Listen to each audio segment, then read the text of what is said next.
I want to try a little experiment to kick things off today. If you're in a safe place to do this, maybe not driving on the highway, I want you to try and just mentally strip away everything around you. Okay. Delete the car, the office, the phone in your pocket, the hum of the air conditioner, even, I don't know, the clothes you're wearing. That is a terrifying thought for most people. It is. But replace that void with the Siberian taiga, the cedar forest.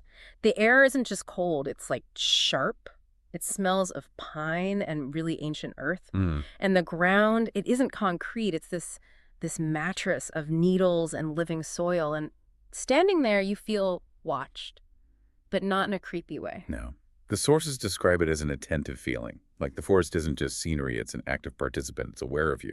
Exactly. And in that setting, standing in the shadow of these massive trees, we meet the subject of today's deep dive. Her name is Anastasia. Yeah, we should probably clear the air on this right away. Yeah, we have to. Because if you just read a summary or look at the book covers, your brain immediately wants to put her in the mythology box. A forest spirit, a symbol. Right, a metaphor. But the source material, these accounts from the man who claims to have met her, is just adamant about this one thing. Anastasia is a flesh and blood human woman. She is not a ghost, she's not a deity, she eats, she sleeps, she has a physical form. But she is living in a way that, to us, looks completely alien. Alien is the right word. She's living in a state of consciousness that, completely precedes modern civilization. And that's really the mission for this deep dive. We aren't just looking at a survival story. We're not here to teach you how to, build a shelter or start a fire. But to be fair, those are useful skills. They are. But that misses the point entirely. We are exploring a radical state of what the texts call internal coherence. Internal coherence. I'm asking, what happens to a human being who has never been fragmented by the noise, the institutions, and the systems of the modern world? What does a human look like when they're fully intact? It's such a fascinating premise. We have these accounts of a woman living without a nation, without an economy, without even a house, in the middle of Siberia, which, let's be honest, tries to kill you for 6 months out of the year.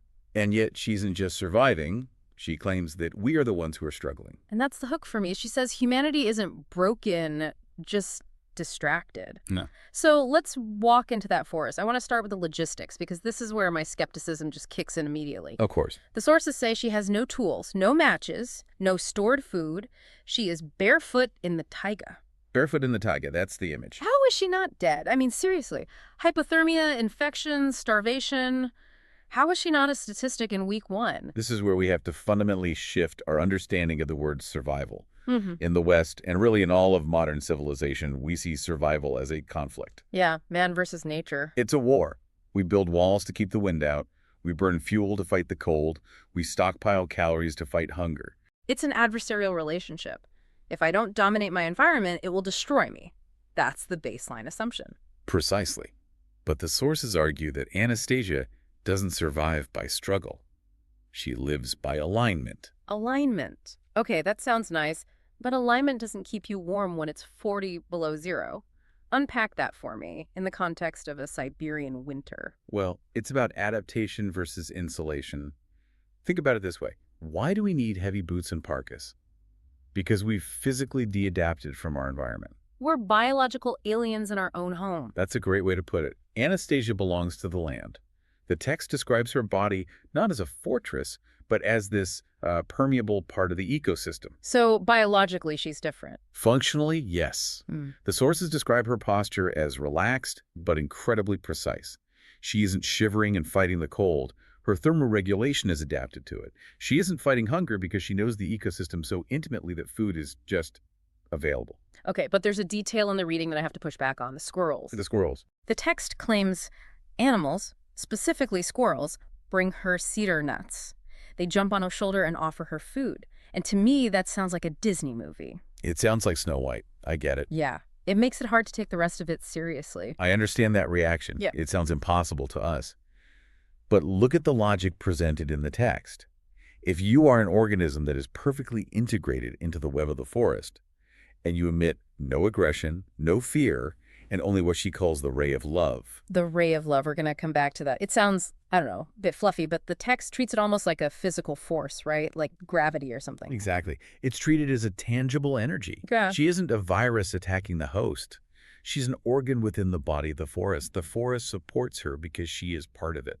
So because she isn't wasting massive amounts of energy fighting her environment the way we do just getting through a commute, her energy goes somewhere else. It goes into her senses, into her consciousness. And this leads to that concept of expanded thought. Yes, this is where we move from biology into metaphysics. The text says she perceives through expanded thought.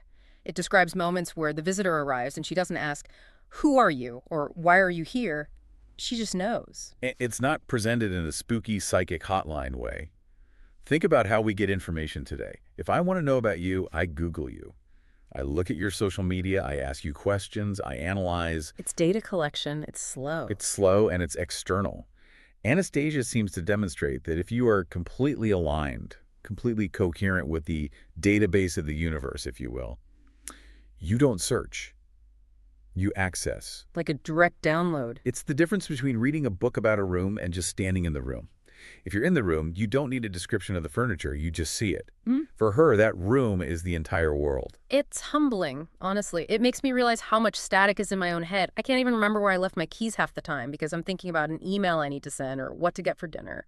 That static, that noise, is exactly what she identifies as the catastrophe. Yeah. Okay, so that's a perfect lead-in to the philosophy. Because usually when you read about hermits or people who reject society, the vibe is very judgmental. It's a fire and brimstone. Yeah, it's, "You are all sinners, your technology is evil, repent." But that's not her take at all, is it? No. And I think this is why these sources have resonated with millions of people globally.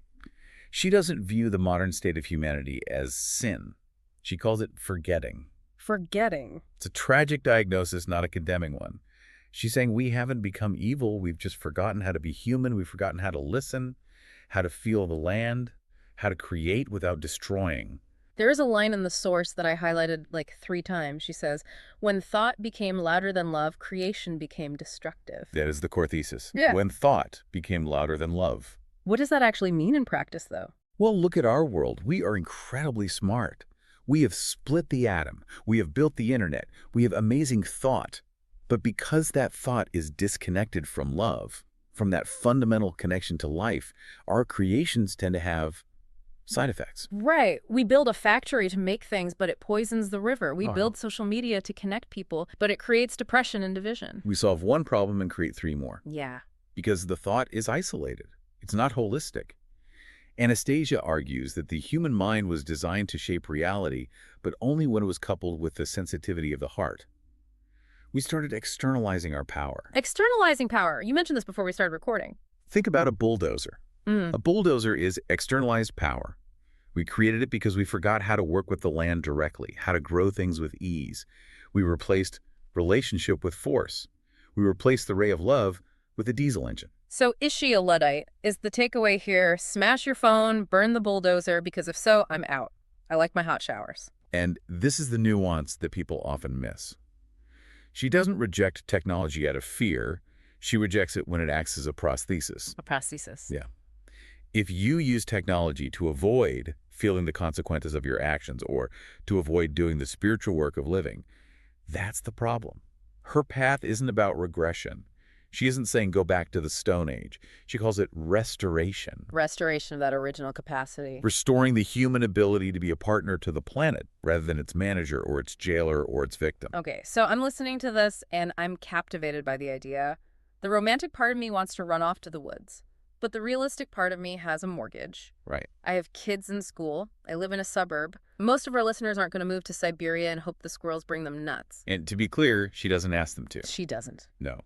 She acknowledges that her way of life is the original standard, but she offers a bridge, a practical solution for modern people to begin this restoration. It's a concept called the ancestral estate. The ancestral estate. Now, when I hear estate, I think of Downton Abbey. I think of, vast acreage and wealth. It's definitely not that. It's actually very specific.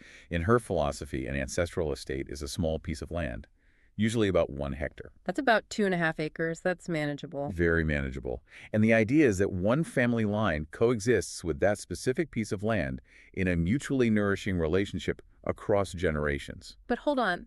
How is that different from just owning a big garden or being a small-scale farmer? People do that. This is the critical difference. Agriculture today is industry. A farmer usually grows one crop of monoculture to sell for money. It's an extraction process. The ancestral estate is relationship as continuity. Break that down for me. Relationship as continuity. The goal isn't production. The goal is to create a space of love. That's the term she uses. A space where love can live continuously. It's about creating a biological feedback loop between the family and the land. A biological feedback loop. Yes. And the sources get into some really interesting, almost sci-fi details here that I know you want to get into. You mean the seed thing? The seed thing. Okay, lay it out. Because Right. when I read this, I thought, this is wild. She suggests a very specific method for planting. She says before you plant a seed, you should hold it in your mouth, under your tongue, for about 9 minutes. In your mouth. Yeah. Then you hold it in your hands, you breathe on it. Why? What is the point of that? The claim is that the seed absorbs your saliva, your breath, your biological data. It literally reads your DNA and your current state of health. It's taking a sample of you. Correct. And then, once planted, that seed grows specifically to provide the nutrients and energies that your body needs. It becomes medicine tailored to you. So the garden isn't just making tomatoes, it's making host-specific tomatoes. It's like Yeah. customized pharmacology. Exactly. And if you do this across a whole hectare planting trees that your grandchildren will climb, knowing every corner of that land, the land physically changes. It becomes a sanctuary that resonates with your family's unique vibration. It becomes a site for generational healing. Yes. Think about how disconnected we are from our ancestors. We visit a grave maybe once a year. She proposes burying family on the estate, birthing children on the estate, keeping the circle of life in one place. But I have to play devil's advocate here. The world is on fire. Climate change, war, political instability. It feels almost selfish. To just retreat to your 2.5 acres and grow custom tomatoes, how does that help the world? That is the most common critique. Mm. But look at it through her lens. She argues that we try to fix the macro without healing the micro. We sign treaties and hold summits, but we don't know the soil under our own feet. So it shifts the focus from saving the world, which is this huge, crushing, abstract burden, to just caring for 1 hectare. And that's the brilliance of it. There is a quote, "The earth does not need to be saved. She needs to be heard." Wow. She needs to be heard.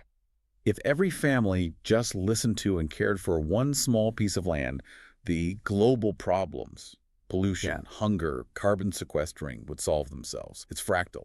You heal the part to heal the whole. It's a shift from accumulation, getting more stuff, more land, more money, to depth of relationship. Do not seek truth in accumulation. Seek it in relationship. That's the directive. But this requires such a fundamental change in how we think. And this leads us to the deepest part of this deep dive, the metaphysics. Because she has a very specific view on what thought actually is. She does. And this is where we have to suspend our modern materialism for a moment. She posits that thought precedes matter. We hear mind over matter all the time. It's kind of a cliche. But she means it literally. She's not talking about daydreaming or wishful thinking. She's talking about directed, loving, coherent thought as the blueprint for reality. So this table I'm sitting at, this microphone. Everything physical started as a thought. But she goes further. She believes humans are co-creators. That is our biological and spiritual function. We were designed to be the mind of the planetary ecosystem. What we've been doing a terrible job of it. Because we are creating unconsciously. We're creating out of fear, out of a sense of lack. So the concrete jungles, the pollution, the noise, that's just a manifestation of our distracted, fearful, internal state. Exactly. A chaotic mind creates a chaotic world. A coherent mind like hers creates a coherent world. It's scary to think we have that much responsibility. That's heavy. It is. But she frames it as empowering. She doesn't look at modern humans with pity or disgust. She says, you are not broken. You are distracted. I think a lot of people need to hear that. We feel broken. We feel like a virus on the planet, like we've ruined everything. And she says, essentially, no, you just forgot. The capacity is still there. It says in the text, it is carried in your ancestors, in your bodies, in your children. It's dormant, not dead. Right. And that's why her method of teaching is so unique.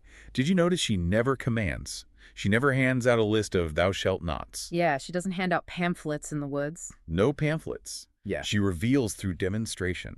She stands there, healthy, happy, connected, glowing, and her very existence proves that another way is possible.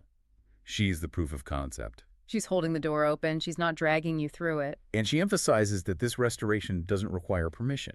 You don't need a government decree to start thinking lovingly. You don't need a permit to connect with nature. You only need remembrance. Remembrance. It keeps coming back to memory. Not learning something new, but remembering something ancient. It's the idea that this knowledge isn't out there in a library. It's in our DNA. We evolved to be this way. We just got lost in a maze of our own, making a maze of artificial needs and artificial fears. So as we wrap up this journey into the taiga, let's revisit that scene. The meeting ends. The visitor has to go back to the city, to the noise. And the goodbye isn't dramatic, is it? Not at all. There's no thunderclap, no spaceship taking off. Ah. The sources say she simply returns seamlessly into the living world. She doesn't linger. She just merges back into the forest. Leaving the visitor and us with what the text calls a quiet knowing.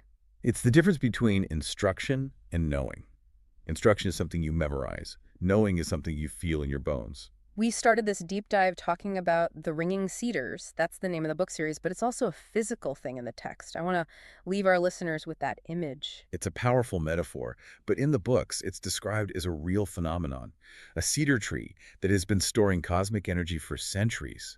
Eventually, it gets so full of this energy that it starts to hum or ring. Why does it ring? It rings to signal that it's ready to give that energy back. It rings because it remembers humanity as it once was, and as it can be again.